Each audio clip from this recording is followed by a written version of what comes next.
Peace and respect to you all. Welcome to Demolished Doctrine, the beginning of the end of religion. And tonight, a return guest, Meagon Christ, who is going to speak a little bit about solidifying a theory that Meagon has. Meagon, it's all yours, man. All right, so I guess it all probably started with my claim to fame when I did that very viral thing on TikTok where I made a claim at being the Christ or the Messiah. And what started out as basically, it was all genuine, the motivations behind it. And that's a longer story we can have for another day. But essentially, to summarize it is, I believed that I had some keys to further the conversation on what human beings are capable of, further the conversation about this idea of heaven as a place on earth, and further the conversation about how the way we think and the way we believe ourselves in the world literally shapes that world. So I took on this cross, so to speak, for about 6 months to a year. And I got my, can I swear on this? You can if you need to. I'll just say butt. I got my butt kicked, right? Psychologically, emotionally, and not very many people were accepting of this idea. You know, they thought I was elitist or megalomaniacal or schizophrenic or evil or whatever, or I was just an atheist trolling. But it wasn't the case at all.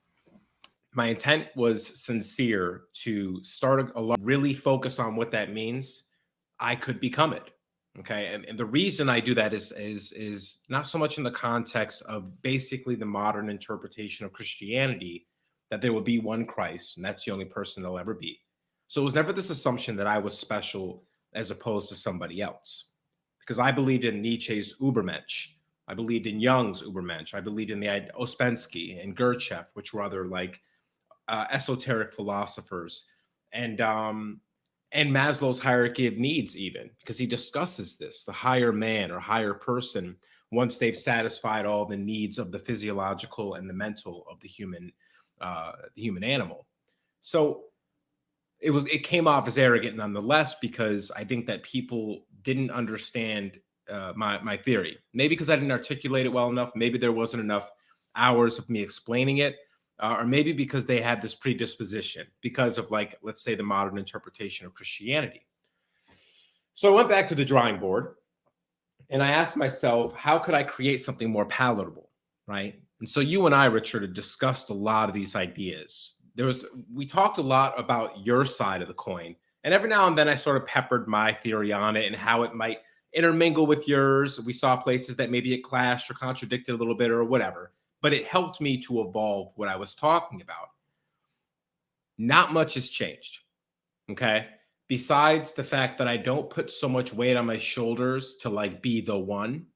Instead, I put all the weight in books to read, right? In time to study and push my intellect further, push my soul further, so to speak, purifying it, getting away from things that aren't good for me, which has been absolutely dreadful, by the way, miserable. Because when you start pushing yourself to be better, what's one of the first things that happens is you lose all those bad things, except once they're gone, it feels great. But while they're leaving, it's the worst possible thing, this agony. Imagine just getting away from smoking or any kind of drug habit or addiction, or being on the cell phone all day. Imagine human beings in your life that you love. But in that comfort zone circle that you are in, you're deciding to step out and they're deciding to stay, right? And so there was a lot of that for me too. But what it evolved into is something that to me both speaks perfectly what it is based on what I've studied, but also lends to this, which is something we need: mysterious reverence for adventure and nature. And so what it's evolved into is basically what I call Übermensch alchemy. Okay. And the reason that is because of these ideas of the Übermensch, which essentially, if I were to summarize the theory, one can think themselves into supernatural power, both mentally and physically.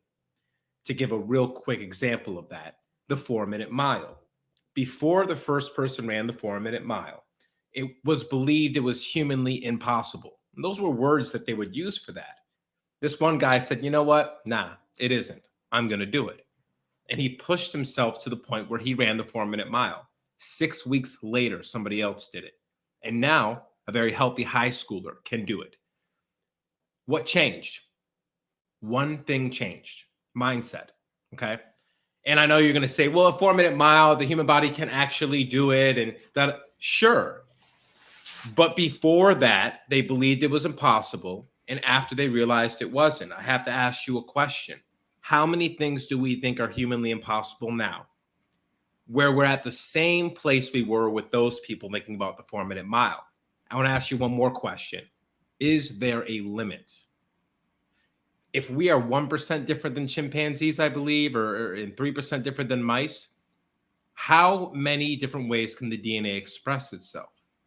If we know about things like epigenetics, where one can actually change their DNA in their own lifetime, that it does not require meiosis through sexual reproduction, how much can you change your own DNA in your own lifetime, and how much of it can be done strictly through thoughts? You know, the disappointing part will be that as soon as, because they broke the 4-minute mile, then everyone just changed the original statement. Well, we'll never break a 350. Precisely. Exactly. Yeah. But the question is, and that's a big, and I'm curious to see what you think about this, Richard. Why is it that majority, once they see that, they don't think, oh, can we do the 3-minute? Instead, they say, oh, you can't do the 350. Right. I see this everywhere, Richard, and I'm curious if it's human nature or the nature of our culture, right? Because those are two different things. Yeah. And then we can sort of bleed into, if it is the nature of the culture, why would human beings create a culture that would imprison them? Which is maybe a conversation for another day. But what do you think about why people tend to lean toward the negative over the positive? Gosh, it's a great question. I think it's obvious that it's easier for us to die than to live. And that is scary. Yeah. You know, what does it take in resources and time, food, shelter, etc., to make a fully functional reproducing adult? How much does that take? What would it take to kill them? Not even 1,000 times as little resources. Yeah. So we're scared. And I can understand being scared, you know, considering that that's the facts of reality, you know. Yeah. But I have to wonder what would happen if we were more supporting of each other and allowed for more experimentation and made ourselves the safety net to catch the other person if they do fall. How much further, how much faster could we go? Yeah.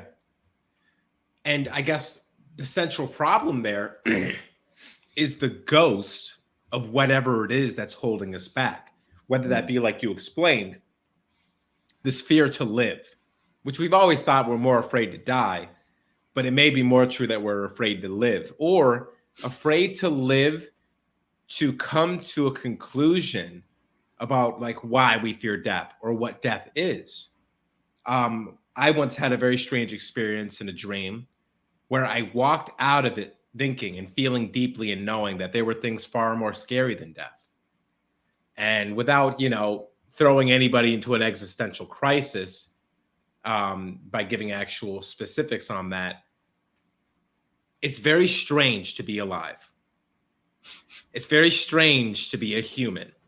We have all these beautiful, ornate cultural artifacts and mythologies and rituals that keep our mind busy. But when you take all those layers off and you're staring at the world abstractly and you're staring at yourself abstractly, that is some scary shit. Sorry. It really is. And I don't think people take that seriously enough, but that's because we tend to cling to these things so much that they just become a normal part of our reality. We think we're defending it because it's just totally sound and logical, right? It makes sense. Why doesn't everybody else understand this with me? But as soon as you take a trip on YouTube for an hour and then look at cultures and religions across the world, you're going to realize that you don't have the most popular belief system. And when you start subjecting people to that, I think they do get scared. And I would agree with you to some extent that people operate out of fear, and that is why progression gets squashed down. You even think in a friend circle, for instance, when a friend circle sees their friend doing really well, we'd like to hope they get excited, take notes, and do well with them. That is par for the course, very rare. Yeah, that's unlikely. Yeah. Maybe because they're just afraid to lose them. I've had tons of situations like that where I started, working out, like in a relationship and getting really healthy, and the girlfriend got really upset and mad. And I realized that if I was too attractive, she would worry that all the girls were talking to me. You know how that goes. It's this assumption that we're always going to abuse power. We're always going to forsake virtue given enough power. Absolute power corrupts. Absolutely. I think that bounces in everyone's head to the point where it's like even something small, like someone gets a new job that pays double. If you're in a relationship with that person, oh, now I got to like outcompete, or I got to get up to par with them. Like you said, is it easier to raise a person and grow them to full strength, or is it easy to kill them? Right? This idea of, is it easier to learn from somebody else and grow with them, or is it easier to sabotage them? Cain and Abel. It's the same idea, right? Cain could have studied Abel, right, and learned from him and pleased the Lord, but instead he just did the easy thing, smacked him in the back of the head and said, well, I guess I'm the best now because there's no one else. Because you're dead. Yeah. That's terrible. Shalom, well, man. Yeah. I think it's true that were we to be more loving, trusting, if we could afford it, and that's the problem right there, we can't afford it. Yeah. To be more loving and trusting of our fellow man, yeah, and be more supportive of each other, then certainly there'd be more extension where we stretched out to see what was possible, and show what is possible, not just theorize about what is possible, but actually do it. Yeah. Yeah, and I think I have a great example in my own life where I've really tried to hold true to that, right? Can I just be a servant? There's two issues with that. One is, if I serve other people too much and they never serve back, I'm not serving myself and I'll get sick. One of a million ways, physically, mentally, emotionally, whatever. If I'm too open, and I have any expectations, right? If I fall on anything besides this idea of God or the Lord or the Father, if I fall on somebody else to be there for me so I can be vulnerable and emotional, and then they throw that in my face, right?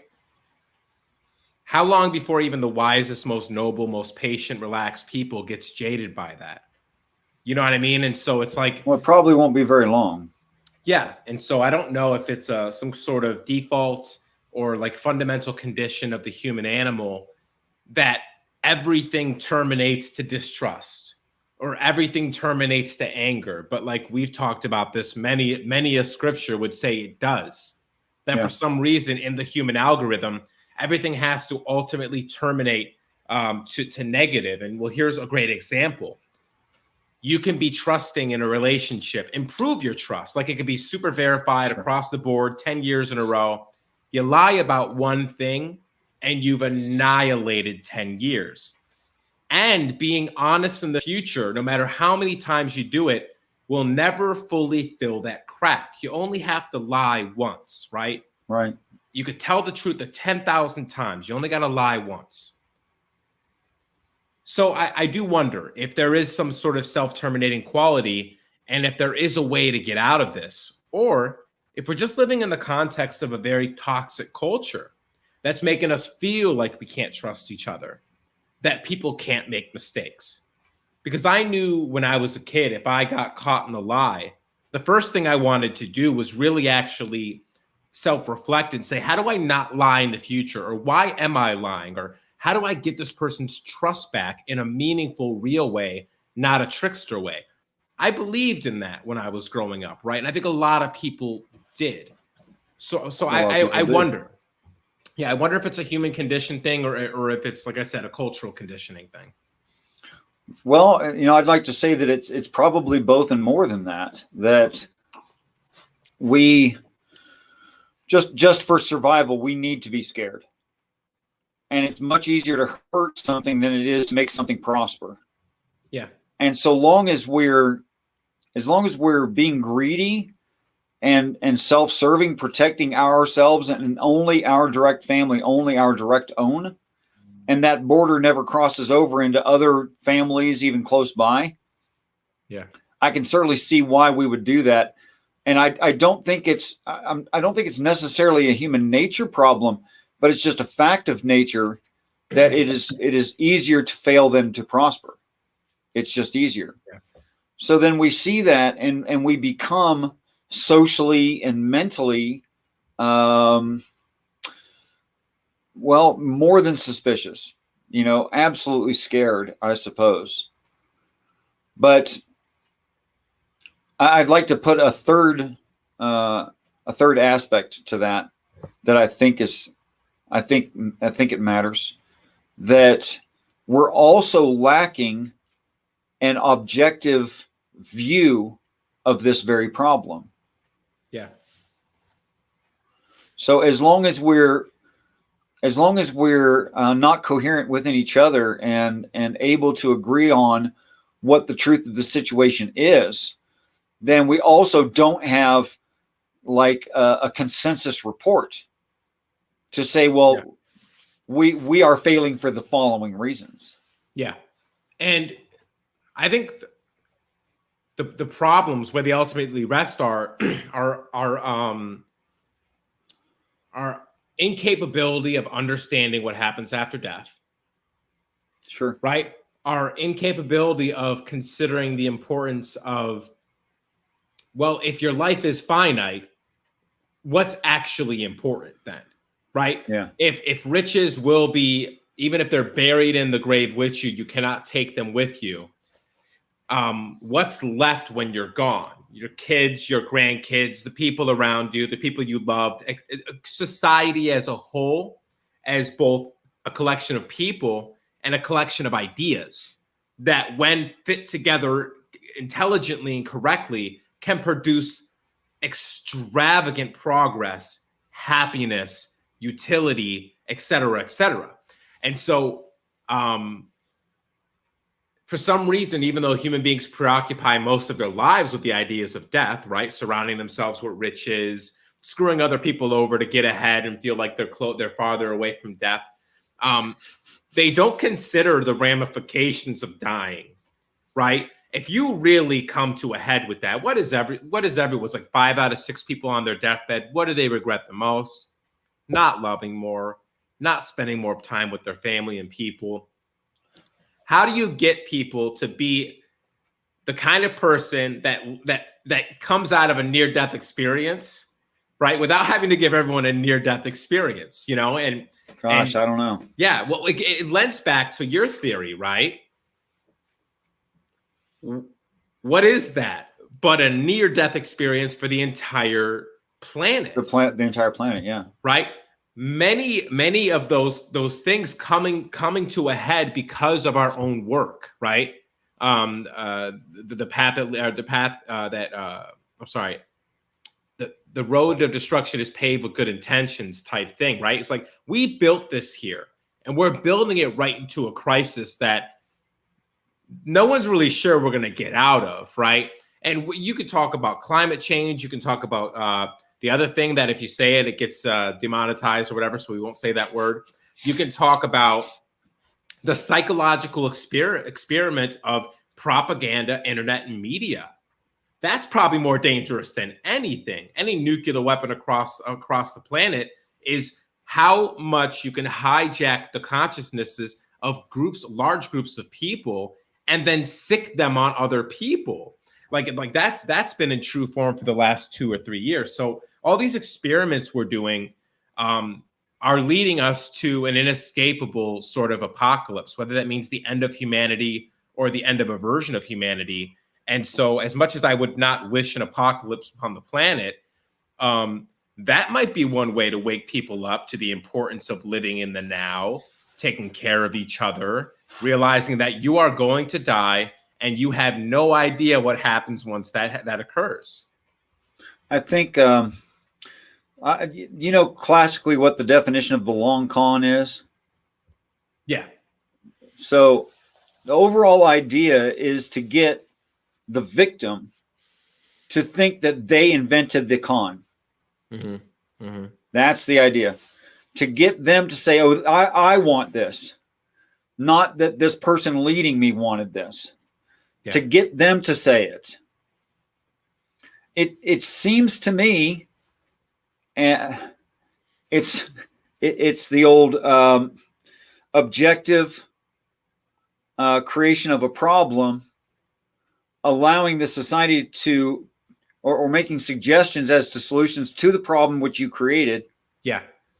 And then allowing the populace to make a closed vote, so they can't do an actual consensus of what they all actually said. Yep. So you have anonymous voting, and then the leadership will select and say, well, this is the majority view. This is what we should do, which is only what they wanted to do in the first place. To me, it seems this whole thing is a long con. After all, if we were truly loving and trusting and understanding and supportive of each other, well, once the infrastructure was met and then maintained, and it would cost something to maintain an infrastructure, say steel pipes underground for transferring water and gas. It takes something to maintain those. I understand that. But you have to repave highways, et cetera, like that. It would take some support of the infrastructure system. But people don't need governed. No. People only need governed if the government is the thing that they're dependent upon. Yeah.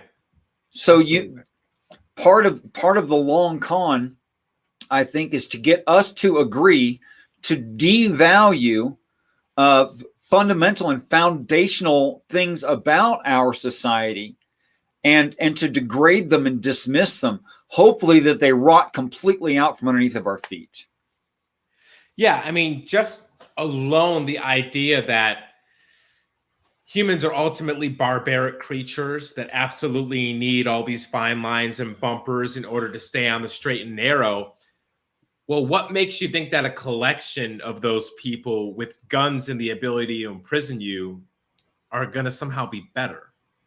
They're still people, right? It just happens to be a bunch of people that you're like, okay, you're great. Here's a bunch of power.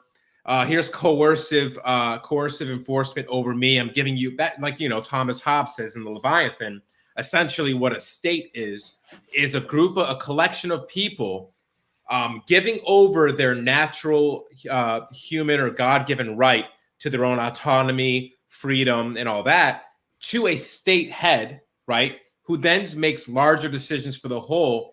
And in what you trade for that is protection around the outside of the walls. Yeah, that is essentially a city state. They have sovereign coercive power over you, and in return, they defend you from the barbarians at the gates. But like you said, especially in the time we're living now, it's all been written. We've done 10 different experiments with government. We've done so many more with religion and culture. Everything's in the books. We have AI, we have robotics, we have great grand technologies. We have a media that can see everything happening all the time, basically, with a cell phone in every hand. Do we really need government bodies over us? Or do we know how to keep each other straight? Because what I see right now is that all the stuff coming out of the government and these big media companies is a bunch of stuff that's just separating us. We all got common sense. We all know what we all need, right? Things that are important: family, purpose, wealth, health. We're abundant on this planet. We know how to work that out for ourselves. I totally agree with you. We need governance in the sense that I need to govern myself, right? And I need to help govern you along with all the other 8 billion or so people on the planet. right? Yeah. We help each other keep each other honest and straight. We don't need a government, right? A centralized government body. I absolutely agree with you. Let's put it into practical application. Okay. What would be the necessities of the human race on this planet as a whole being self-governing? So I'd like to speak from the context of where we are currently and like the hole we have to get out of. Does that make sense? It does.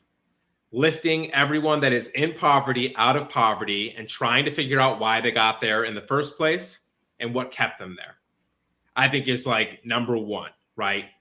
Why are the homeless, right? What do they need to not be homeless? If they're choosing to be so, if they just like living that natural life. But I would go to assume that a lot of the homeless are people who, one, either have some sort of issue, severe issue, like, post-traumatic stress disorder or whatever it is, or they got so dissatisfied with a very tyrannical, toxic system, which I think we currently have, that they chose homelessness over that. I've been there a million times, by the way. I've gotten in my car and drove off 3 or 4 times saying, I'm done. This is disgusting, right? So first off, lifting, for instance, I mean, to not go too deeply into race, but the reason most African-American communities are impoverished in America are because of the ramifications of slavery, what happened after slavery, segregation, Jim Crow, crack cocaine put into those communities, the firebombing of prominent growing African-American cities. That's true that happened every time they rised up. Someone was there to say, burn it down just because. So that, for instance, is huge. How do we leverage wealth in other areas that have more than enough to lift up these? We're only as strong as our weakest individual on this planet. I don't understand why, for instance, you don't have the very rich school districts helping the very poor ones, while the city allocates funds to enrich those areas with grocery stores, with more security for individuals in their homes and all that. There's a way to do this that's not difficult. So I would say that's humanity's first step in the right direction, is lifting all of those out of, whether it be poverty physically, poverty emotionally, poverty intellectually. But wait, there's not enough to go around. We can't do that. Allegedly, right? But you and I both know, we've discussed that before. There's absolutely an abundance. I mean, like you said, not even just mentioning that space around the equator could house and feed the entire world while leaving a ton of the earth just untouched. We have technologies now where we could build skyscraper towers, hydroponic, heirloom food that could be produced for an entire city. I mean, that's very, very easy to do. We build skyscrapers all the time. We build hydroponic labs all the time. Put the two together. There's your abundance for food. Hell, there's your abundance for shelter. This isn't complicated. The issue is, and I think you probably agree, is people get in the way. Governance gets in the way. The only thing that's not organized is the Commonwealth. The CEOs, they're organized, and they got 35 lobbyists to make sure that the next bill gets them a tax break. Who's lobbying for the Commonwealth? Who's organizing for the Commonwealth? The union? Not anymore, folks. So that's a big part of it, right? Is this idea of self-governance, is the Commonwealth has not organized. Therefore, they will never be able to govern or get rid of bad governance or get rid of bad policy or bad economic behaviors on Wall Street. I think that's a big part of it. This is, and I'm wanting to get back to the original topic, but before we do, I'm not a conspiracy theorist. I see the necessity of governance being run in this way around the earth. I get it, and I'm not saying they're completely evil. I don't think they're completely evil, but just like, I want there to be wood at a hardware store so I can build you a porch. They want people to follow their lead so that they can lead people. That's their job skill. Yeah. So I kind of get it. You want to stay employed. Like, can you imagine Trump going to, I don't know, a paper box company and applying for work on the assembly line. You know what I'm saying? Never. I mean, if he had to, that would kill him. He wouldn't know what to do, or it would be insane for him to have to do something like that. So, yeah. So back to the idea of the Übermensch, and I think you did a pretty good job of describing what the Übermensch is, but you never really outlined what your definition of the word alchemy is. Okay, yeah. So, well, first I want to answer that question by. We have a question. Oh, it's not the question, but they didn't know how to pronounce Meagon. It's Meagon. Okay. So, yeah, alchemy is a very fascinating art / science / pseudo religion, and essentially, it you've probably heard turning lead into gold as something coming out of alchemy or the philosopher's stone. I've heard of this, yes. Yeah, on the surface, it seems some kind of metallurgic black magic, right? But what it really essentially means is turning the lead person into the gold person, or the lead soul into the gold soul. The idea behind alchemy is nature in itself is sort of a alembic. I don't know if you know what alembic is, but it's like a flask, but it's shaped differently. It's kind of like a circular shaped, and they believe the universe was sort of God's alembic, where he was doing his experiments, but he perfected the experiment. And so the universe is a perfected experiment in whatever the Lord is trying to pursue. Alchemy believed in what's called the microcosm and the macrocosm. They sum this up with an axiom: as above, so below; as within, so without. This idea that everything is sort of a fractal reverberation, or a duplication at scale. So man is the sum of the universe. So the universe is really collapsed into one human being, and vice versa. Just think about the fact that you could get an electron microscope and look down to this atomic level. I mean, you see, let's say, for instance, the way they theorize it is an atom actually has protons and neutrons in the middle. The electrons are spinning around. Well, that looks like a solar system, right? It does. And then when you're looking at the human body, you're seeing billions, if not trillions, of solar systems all compacted in this unit here, right? And so the alchemists believe that basically the human being was just, that's why I say man is made in the image of God, that God is the universe, and man is just a microcosmic fractal of that. And the pursuit of man, or human, when I say man, I mean Adamu, Adam, humankind, by the way. It's not sexed. It's not masculine. So the alchemists believe that the true journey of a human being was to self-perfect, was to rise to the heights of godliness at all levels. I wouldn't worry too much about it. Yeah, and that's but mind onion, that's why I said, let's say if it's that way, it would look as such. So, but then again, also we know that the solar system isn't static, right? It's the sun and its planets sort of spiral following it, right? But anyway, so the idea is, for instance, we called some of these things that carry our blood our arteries, and we drive on an arterial. And the arterial just happens to look the way the arteries striate through our body. It looks a lot of the same. The top view of a metropolis looks like a motherboard, right? And all those things moving around, kind of like electrical current, that kind of thing. So the idea is that there's lots of cool ways you can sort of imagine this. But basically the idea is that whatever the universe is, it's basically just reproducing itself at larger scale, but using the same systems, like game theory.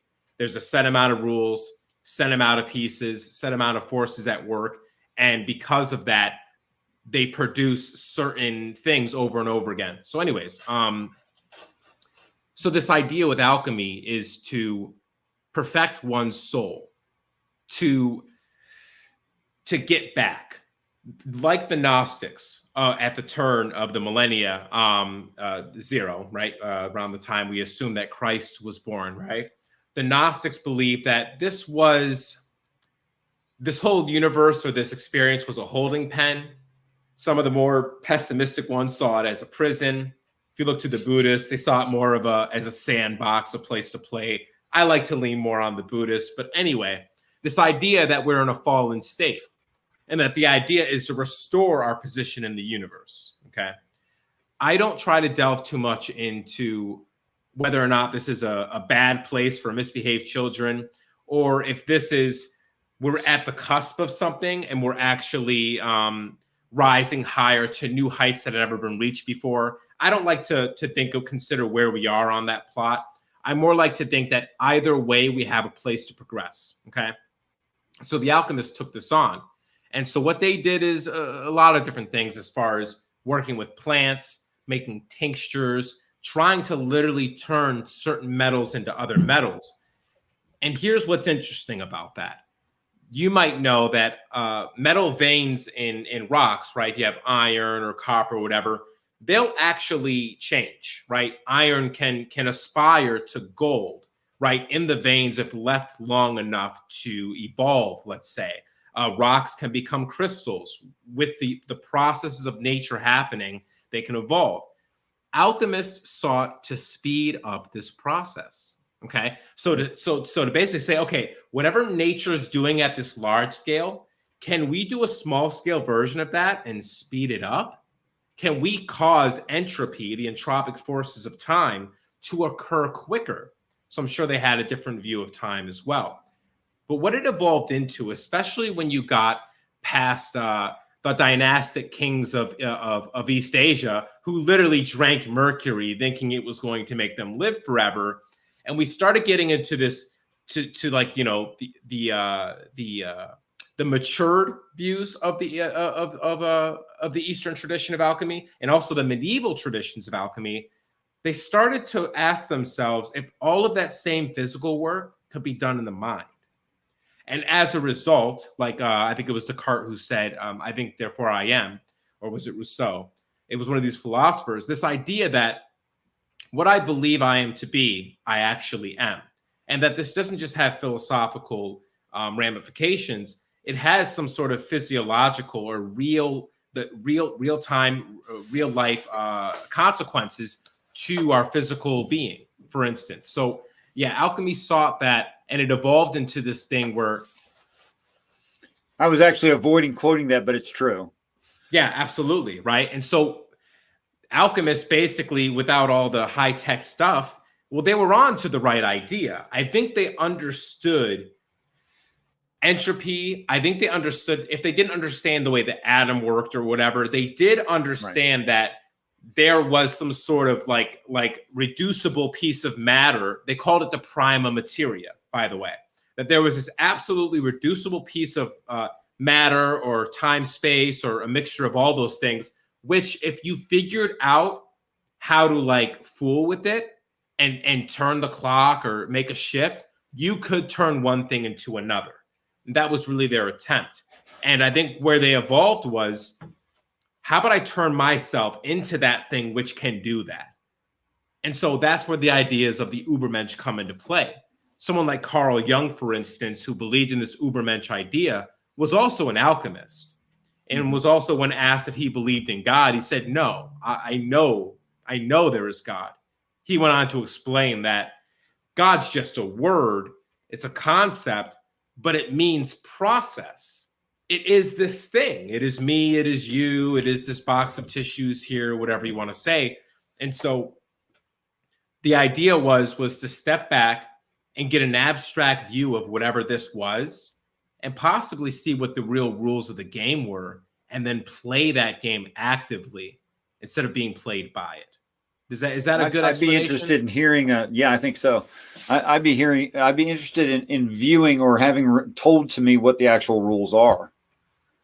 Because in my experience, we are constantly, I don't know, pushing the envelope, stretching the rules. But we seem to find success when we stretch the rules. So what does that mean? Well, we should probably stretch the rules more. Yeah. Or even farther than that, what if there is no hard, fast rules? That's right, kind of what I'm lending toward. Yeah. Yeah, exactly. And so I think that it goes back to this 4-minute mile. Well, the first thing that guy had to do was talk himself into the fact that he could run the 4-minute mile. Mhm. And so the essentials of my theory or religion or whatever you want to call it, way of life, Tao, is that what if I was able to preoccupy every present moment, every percentage of brain power, all of my energy to exactly the thing I was trying to get done? Whether that be a Christ that can heal people, right? Or something as simple as being an engineer. But obviously, we'll stick to this idea of the Ubermensch or the Christ.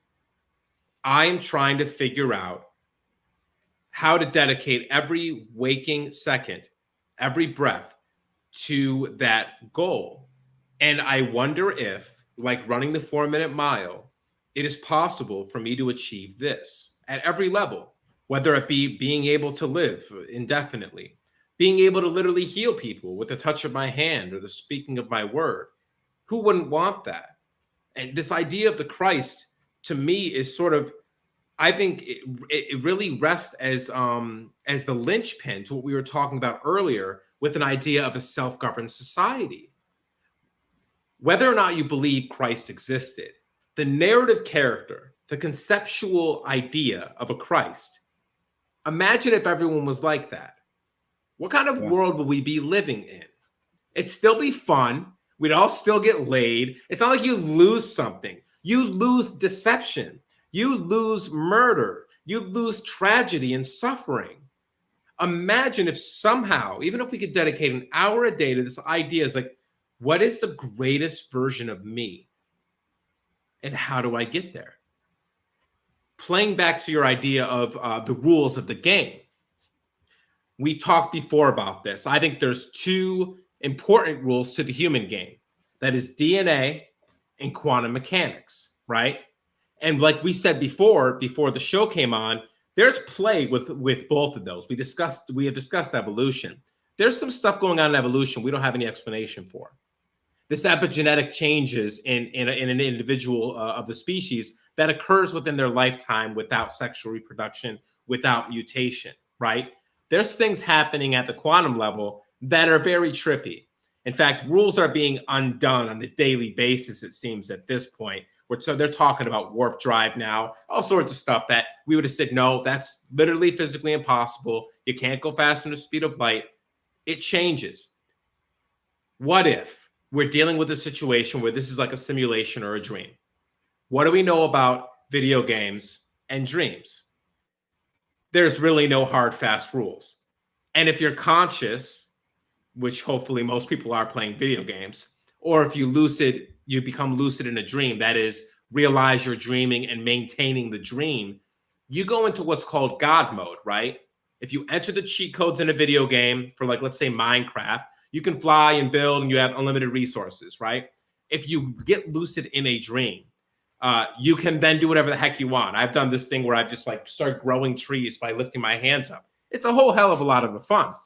I argue that if Christ existed, or if Christ was going to exist, at one level, it would be because they realized this was the dream, but they were able to maintain their position in it.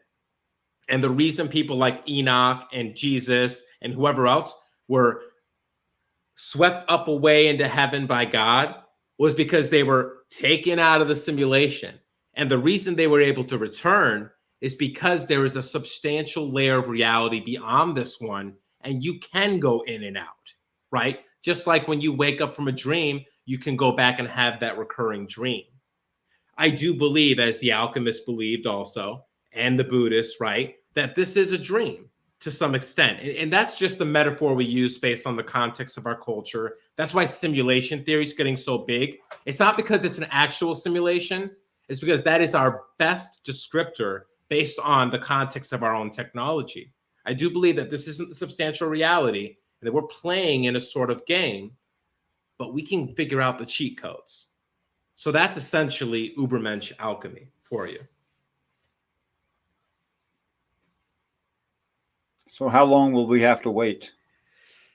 So this is actually interesting because your theory and my theory are almost absolutely alike, except for one thing. You believe, for instance, that and stop me if I'm wrong, that are higher orders, right? The humans of like the higher order of humans, or like maybe people might call them extraterrestrials, the angels, God, are going to let us enter into the kingdom of heaven. That is a matter of time and a matter of work that the human species needed to go through for whatever reason they had planned. Like there's a training time that you have to get to, like you said, whether it be experience suffering, know how bad it can get so we never go back there, et cetera, et cetera. The only real difference, because I do believe that there's higher orders. I do believe there's people that have risen, right? And like the Christ, like Enoch, that they figured it out. But my only difference is, I guess, that I'm actively trying to figure out what it is I would need to do if I don't have those others to graduate me, right?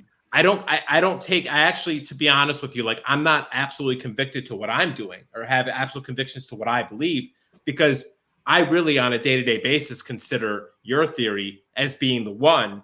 But at the same time, I'm also operating in mine. I'm also asking myself, what it is that I need to do. So to answer your question, how long do we have to wait? It's more like how hard we have to work, right? So the more work we do, the less time it takes. When I pray and I speak with whatever God is, I asked, like, what's the next step, right?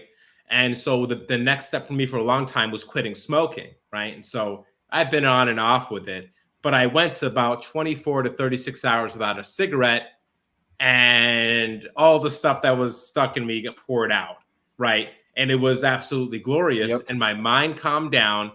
And there used to be this point, and look, people are going to argue with this, but I used to be able to, before I started smoking and drinking coffee and all that, I could take somebody's migraine away within 5 seconds of putting my hands on their head. Maybe that was psychosomatic, right? But I doubt it. If the person went through headache migraines all the time, they would have them for hours. It's 5 seconds after touching, it was gone and it didn't come back, right? And so I was much more like, I don't know, healthy, energetic, who knows what the heck's going on there, or in belief of it. So I think that I'm getting back. I sort of hit a stumble, but I think I'm getting back there. And I think that any one of us can get there. It requires work. And so the first thing I would suggest, if anyone's interested in giving this a shot, I do a little mantra for myself. Very simple. I am healthy. I am wealthy. I am happy. I am strong. And anytime I'm feeling bad, anytime I can't seem to focus on the real positivity, the news is bugging me, I'm worried about a friend or a family member, I'm worried about my future, I'm thinking about my past, I sit there and say, I am healthy, I am wealthy, I am happy, I am strong. Anytime you want, when I go to bed, I repeat it till I fall asleep, and I'm already seeing momentous results. Like, it's actually quite incredible how much less coffee I'm drinking, smoking. I've stopped eating bread. I've stopped consuming large amounts of sugar and salt. And you could say, well, yeah, but you're dedicated to it, da, da, da, da, da. Well, I've tried to make a conscious effort to do all these things for a long time. Yes. It was when I started to repeat this until it get embedded somewhere deeper in my mind that I actually started doing it, and it was easy. Before, it was insurmountable, and all I did was start repeating this. So then, if that works for you, if you start finding that all of a sudden you start running into a little more wealth, you feel a little bit more healthy, you're making more conscious decisions, you're feeling a little brighter, whatever it is, take the next step and say, I am Christ. I am Christ. Yeah. And it's interesting, 420, because it's like, I've heard a lot of different people talk about using a mantra just like this. And you have to ask yourself, I feel like you probably made that organically, or maybe you learned it from somebody else, but I often see that sort of organically rising out of a lot of different places. So it almost seems innate, a thing for us to do as human beings, to have a mantra that repeats positivity. If you look in Islam, right? When they pray to God, they many times, and this is actually in Christianity too, it'll be like, most merciful, most compassionate, most beautiful, most strong, most courageous God, please shine your light on me, or whatever it is, right? Why do we do that? You might say that that's how, like, you actually have to announce God by saying all his titles. I would disagree. Maybe it's what we think we should be. Exactly. Precisely. And so that's essentially the work that has to be done, is you get it in your head, right? Christ is where narration concept meets reality. Maybe that's the lesson we were supposed to learn, that we write these stories because of what we actually want to see happen in the world.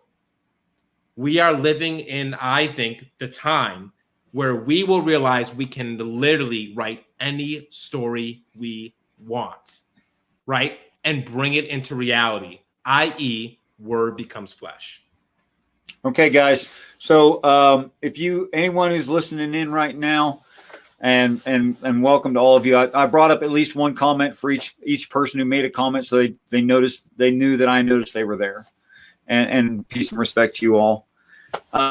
If you have anything that you'd like to be answered by Meagon about this idea of the human race as the Ubermensch and the alchemists, now be a good time to do that. If you'll put that in the chat, and I think there's not too many people. It's not moving too fast. I'll catch it if you put some kind of question in there. Okay, so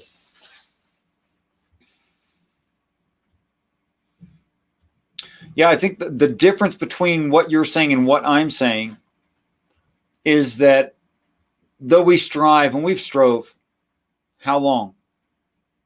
How long we've been talking about these ideas? Forever. I think there is something fundamental that we're missing. Yeah, absolutely. And I think that it's so much not on the table that we can't even tell that we're missing it. Like the ideas, the theory of knowledge, saying, well, there's things that I do know, and I know that I know them, therefore they're the known. Yeah. And there's things that I have not yet learned. I'm aware they exist. I'd like to learn them. So they are the known unknown. But then the final category, there's things that I don't even know exist, and I can't learn about them. That's the scary stuff. That's a bastard right there. Yeah, that's the dragon. unknown. It is the dragon. It is. And what if we haven't accomplished this just because we're missing some bit of information? Not that we don't have the ability, not that we don't have the desire, not that we don't want to raise the ocean and raise by that all ships. Yeah. We do want to do those things, but we're missing something. And I think that thing that we're missing, that we don't even know there is to know, is what's to be given to us in the intervention.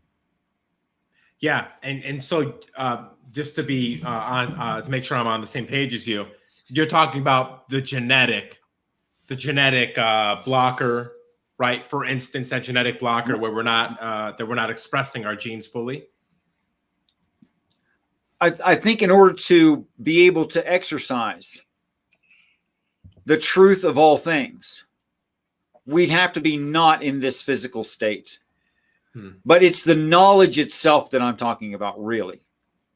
Yeah, which I think we're missing a crap ton. I mean, what you and I discuss alone, I think, and this isn't to like put us on any kind of pedestal, but the things we discuss, which really are like, I will answer that question too, by the way. We kind of, me and you, I think, went abstract and then looked in without all the cultural context and our own lives, and we resaw the biblical stuff. We resaw these Buddhist stories, whatever. And like then we came back into the conversation. We're like, hey guys, we're seeing some other stuff here. We're able to like connect it to 10 other stories. There seems to be more of a fundamental principle here.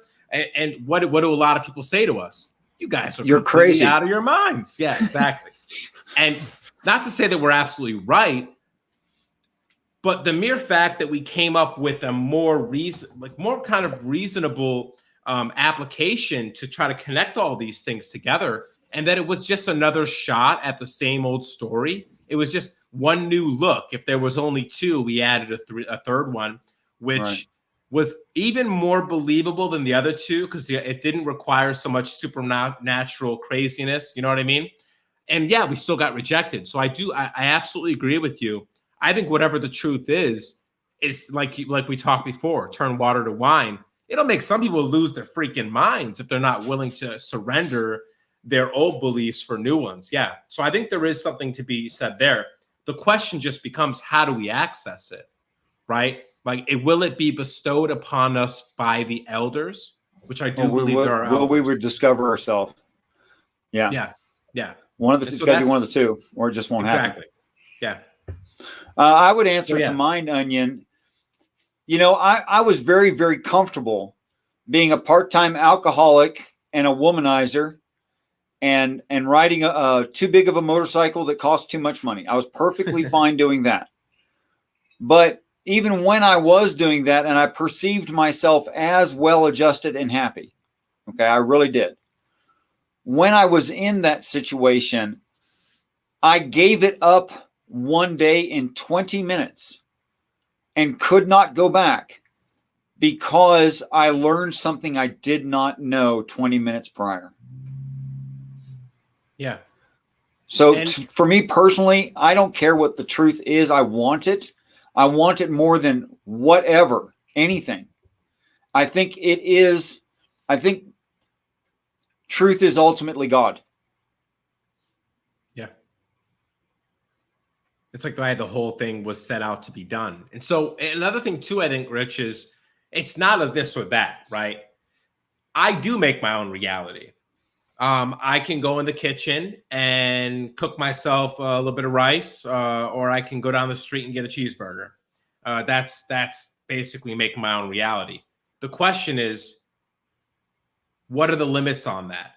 How great of a power do I have to change my reality? Everything has a buffer time, right? An amount of time and energy and space something takes to go from one thing to the other. We're breaking that down to basics, right? How long did it take Elon Musk to build Tesla? And how many hours did he have to work? How many resources did he need? What ways did he need to speak to the people and tweet on Twitter to I'm make pretty sure all he this just come said, together? I'll fund it. Exactly, right. And then everyone else did all the work. Exactly. And he'll attest to that, right? So Mind Onion, it's more a question of how short can I cut down that buffer time? What is the most excellent way to carry myself so that things unfold around me in the best way possible? So if I don't end up being able to go, yasha, blah, blah, blah, blah, right? And then all of a sudden, like $1 million appears in front of me. If I'm never able to do that, okay, I guess, I would enjoy being able to do that. But if I can know how to say an exactly perfect sentence to completely lift someone's heart up, and so they drop a little trauma, and so that at the point where I could spend a couple hours a day actually healing, let's say 100 people and making their day better, and they go on to do it too, because that sentence or that paragraph was so meaningful that it gave them a desire to help other people, and long-term and exponential effect of positivity that went across the planet, that's all I'd need. That's all I'd need, because we create a heaven on earth just based on that. Yes, we would. If we wanted to find out. So Mind Onion wrote, if we want to find out, how could we find out if this making our own reality did not work? What would be the proof of that not being true? Well, I mean, it would actually be pretty easy to run an empirical experiment on this, okay? So, for instance, take something like quitting smoking, okay? Something as simple as that, or any addiction you have. Pick one of them and also document your consumption rate up until that point. Give it however you want to do, 3 months, 6 months. Document the average consumption rate when you start this idea. Go to bed, pick your mantra. Really, you don't even want to deal in I will not quit smoking, or I will not be smoking cigarettes, or you don't know how to deal with the tenses there. Say very simply, I am healthy, right? And then associate healthy with not smoking. I am healthy. Repeat it, and with the idea of the phrase I am healthy sort of hyperlinked to the idea of you have to quit smoking in order to attain this but you are moving in that direction. I know that's a lot, but you really want to have this pretty complex so the subconscious mind knows what you're saying. So all you have to do is repeat, I am healthy, with the notion that you saying that is creating a sort of psychological energy that is moving you away from the addiction. And then all you have to do after that is account for your average consumption every day. And if you see a market response and you haven't changed any of the other variables, it is improving it, but you're starting to gain some evidence that it may be. Try it again with something else. Tell yourself, I want $2,000 in the bank. Now, here's what a lot of people are going to say, detractors. Well, you kept your mind on it, that you wanted to do it, and so mentally you just chose to do it. Of course. Yes, that's right. But yeah, what's the difference? That's not the process. Yeah. There's going to be a physical change. Physical things have to occur, but it all starts here. Everything starts here. So then as you start achieving these like easier feats, like quitting an addiction or getting $2,000 or $20,000 in the bank or getting the new job, try something a little cooler. If you're missing a tooth, say, I am healthy, but you're thinking in your head, and my tooth is going to regrow. I think I'll find that you'll start eating a lot more broccoli, but you won't even realize that broccoli is the best thing for your teeth.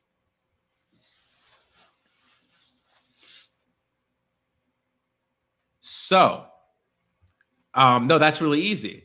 If you don't get any market change, right? If you don't it didn't stop, work.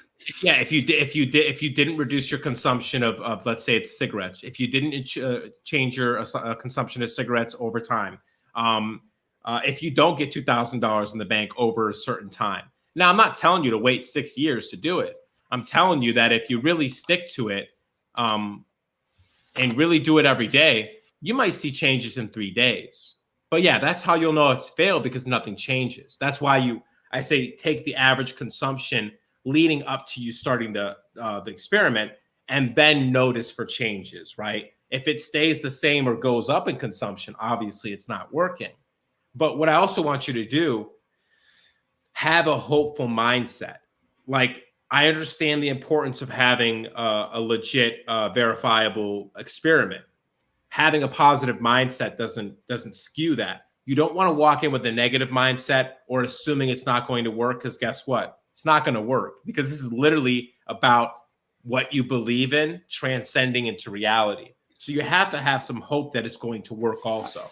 I find it very interesting that people say, oh, confirmation bias toward the positive is a fallacy and you're just tricking yourself. Do people saying that not realize there is confirmation bias toward the negative causing failure as well? Exactly. It's a two-way street. It's not a one-way street. Yeah. You can either take this on a neutral position, which I think it'll still work. But if you put it in a positive position, just hopeful, just like this is going to work. And the reason it's different than any other experiment is we're actually dealing with how positive beliefs and attitudes affect positive outcomes. So there's, you kind of like, that's part of the experiment, to be positive, to look forward to the day when you're not going to smoke or you're going to have the money in the bank. So it actually requires it to an extent to be positive. Yeah. And it's like, it doesn't matter how you got there. As long as you did it ethically and the results are produced, we can bicker all day about the actual specific thing going on in your head, or we can just see life as this magical adventure. And we did this thing and it worked and it keeps working.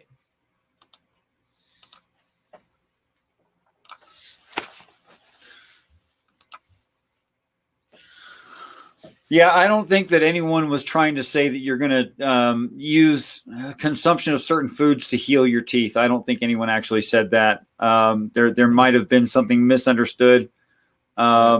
Eating certain foods is definitely worse for your teeth, and eating certain foods is definitely better for your teeth, but you're not going to regrow teeth, as far as I understand. So, yeah. And so my theory there is, like I said before about the 4-minute mile, it was ORGE, right? I'm not sure if it's org or it was supposed to be ogre, but he was young, and it turned out to be orge. Okay. Well, it's like a French ogre, orge. Yeah. It's a very Yeah, fancy ogre. yes. So ogre. Here's where I'm going with it. There's a crab that sheds its shell and regrows it in 3 days. Scientists have studied this crab, and the reason they're so fascinated with it is that the crab, in no way possible, could, from its diet and from the calcium carbonate in the actual seawater, regrow the shell in 3 days, because with its diet and the surrounding calcium carbonate, it could only account for 3% of the calcium. Therefore, the crab had to be getting it some way else. One way that they're theorizing is that the crab is actually able to synthesize calcium carbonate from other stuff and then regrow a calcium carbonate part of its body. What are we compared to crabs as far as complexity, right? We've got possibly everything the crab, because we come from things like lobsters, we evolved out of them. Okay, look, I know this is going to push to the edge a little bit. Yeah, they can be gross, but some are kind of cute. What if our modern diet is so messed up that we can regrow body parts we think we can't, but we are not even near the optimum diet or optimum state of mind to do so? You look at indigenous tribes and certain people's, I forget where exactly, I think it's in the Caucasus Mountains. The way they eat, their teeth are almost literally perfect, okay? And there have been these interesting stories of people who have already had their adult teeth and regrow a tooth. You have to understand something. The teeth in your body are connected to the bloodstream and a nervous system, okay? Bones, even when you break them, right, they will rebuild, okay? So what's to say that a tooth couldn't? I'm not telling you right now that teeth can regrow. Wait, I think I have a pretty good argument for growing a set of adult teeth. Yeah? Yeah, because when you're born, you're an infant, you grow what they call baby teeth. Yeah. You know? And then you lost those and you grew one time in your life, you have already done it. Yeah. You grew a set of adult teeth. What's to say you can't do it again? Like, that's all I'm saying. Just is asking. Like, yeah, exactly. It's like, is it programmed in the DNA? You only get to do that once, or what if we could just change that? Maybe you could just change that and you could grow a full nother set. Who knows? And that's why that's all I'm asking is suspend your belief to the negative. Like you were saying earlier, that negative bias, it works both ways. To have that negative bias, if what I'm arguing is true, that what is in your mind can ultimately become, and maybe there isn't a limit on that, besides, maybe like popping out wings all of a sudden and flying away, being reasonable. What if there isn't that much of a limit? What if there's something we can think things into existence to a certain amount? Maybe, for instance, regrowing teeth. I mean, Rich, you've got a great story for how you physically changed in an amazing way that you would have never thought possible. I didn't think it was possible. As far as I know, there's no medical precedent. There's no treatment to cause it to happen. There's nothing that I did, and there's no change in my life that was the causation of it. I didn't change diet or exercise or just anything. It's just that, and I know what you're talking about. I was born a person who is flat-footed, and at 51 years old, having changed nothing about myself, one day I noticed that I had arches. I didn't get better shoes. I didn't see a chiropractor. I didn't get surgery. I didn't change my diet. I still smoke cigarettes, No, nothing at all. It's just one day I have arches. And one thing that you know for sure, because we had talked about this before, there were probably a couple times in your life, or I'm sure you actually verified this, there were times in your life which you desired to have arches in your feet, right? I noticed how difficult it was and how other people were not having that same difficulty. So it's something you would have wanted anyway. And so it makes you wonder, what if a seed got planted in there? And you were saying that your connection to God and you moving closer towards your spirituality seemed to fill your life up with something good, something maybe inexplainable or not tangible quite, but you could feel something in your spirit move. Oh, I can put numbers and names on this stuff. I mean, I was, like I say, comparatively, I thought that I was relatively happy and relatively well-adjusted person, back in those years. Yeah. But now I understand just how miserable I was, and just how angry I was, and how defeated I was, and how I had no love nor hope for my fellow man. I mean, I know that about myself. Yeah. In fact, it was really overshadowing and depressing, like all the time. Yeah. But I wouldn't have known that until now. Yeah, you like when you're in the thick of it, you can't see that you're in the thick of it, and it's only by rising highs or looking high or looking down. It's like I looked at myself in the mirror the other day because like I said, I'm drinking too much coffee, I was smoking too many cigarettes, and I looked at myself after a couple of days of getting away from it. I'm like, what are you doing, man? Because I could almost see the swelling and I could see the dark circles finally because I was getting out of it. I'm like, what are you doing to yourself, man? It's like, don't beat yourself up. Don't, you got to take care of your body. You got to love this thing. But that's where it starts, with that positivity. Whether you want to believe in some outside God above you, or that we're all God and we're all connected and we want the good, it's a hell of a place to start. See, I told you. Ooh. See, Richard, I think one day me and you are going to like co-author some sort of book where we connect our theories together, to be honest with you. Okay. Yeah. Final thoughts. My final thoughts. It's hard for us to say just what our limits are, and I don't think we know. But that is no excuse for us to not love each other and support each other and allow each other to stretch just a little bit further than we have before.